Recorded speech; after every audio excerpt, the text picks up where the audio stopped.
Hi, friends, family, and fellow advocates. Tytus LaRue James Gibson Jackson here, a spokesmodel with the 2026 campaign HIV Stops With Me here in the state of New York. Question of the month time! Sorry I missed you in April.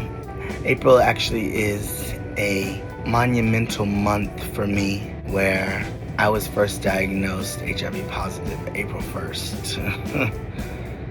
However, we're thriving and staying alive while slaying being the CEO of my life and here spreading positive vibes. Okay, May question of the month asks, now that AI and ChatGPT can be used to create a fake my chart, what advice would you give someone living with HIV to protect themselves?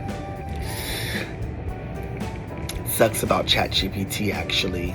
The folks who created or run ChatGPT or pretty much to do whoever, I don't know exactly all the direct, but the company is tied heavily to giving lots and lots of money to the Trump administration. And I am now working on finding a better AI service because it is interesting and helpful in some ways.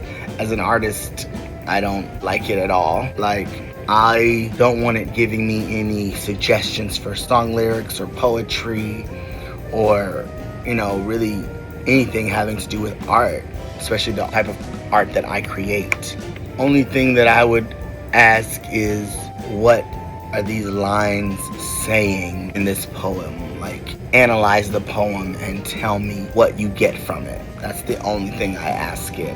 And I often argue with AI because it's not human. It can't do what humans can do, human brains can do. Human brains can decipher cursive, and apparently AI cannot.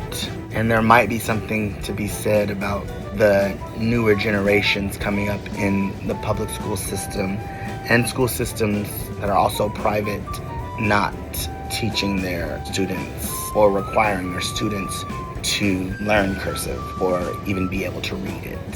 However, the advice that I would have to give to someone about protecting themselves when it comes to AI and creating like fake my charts, I would say to have a healthy relationship with your doctor, the human, and make sure you're staying on top of your health and your results of tests that you might take, and make sure that if you're seeing something that looks like it's off or is wrong, immediately tell your doctor, immediately, report something to the app that you're using, whether it's MyChart or any other doctor-connected apps that have your results and your personal medical information in them. You just got to stay on top of that.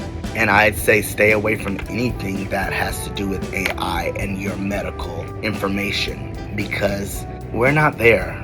We don't have AI or robots, artificial intelligence testing us. We go and see doctors, human doctors. Even if it's over video, that's a human on the other end of there. So I would really encourage you to just stay on top of your own results.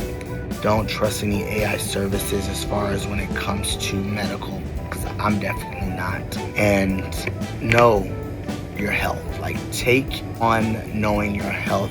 Make it your responsibility to know what's going on with your health, so that if you do see something that is not right because you've seen it or you've spoken to your doctor about it already, it'll alert and be like, oh, that's wrong, I need to figure this out.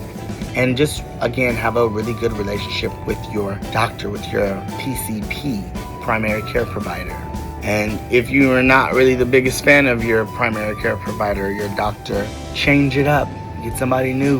You have that right. But it is important, I believe, to have a really good relationship with your doctor so that you guys can be on one accord and they know that you are serious about your information and your knowledge about your health, and they will take it more seriously as well to make sure things are the way that they're supposed to be, because they know that their patient, you, would be on top of anything that might be off or seeming not right. I really hope that helps. AI can be wonderful, but we have to be careful because AI does not have the human experience that we have. Okay?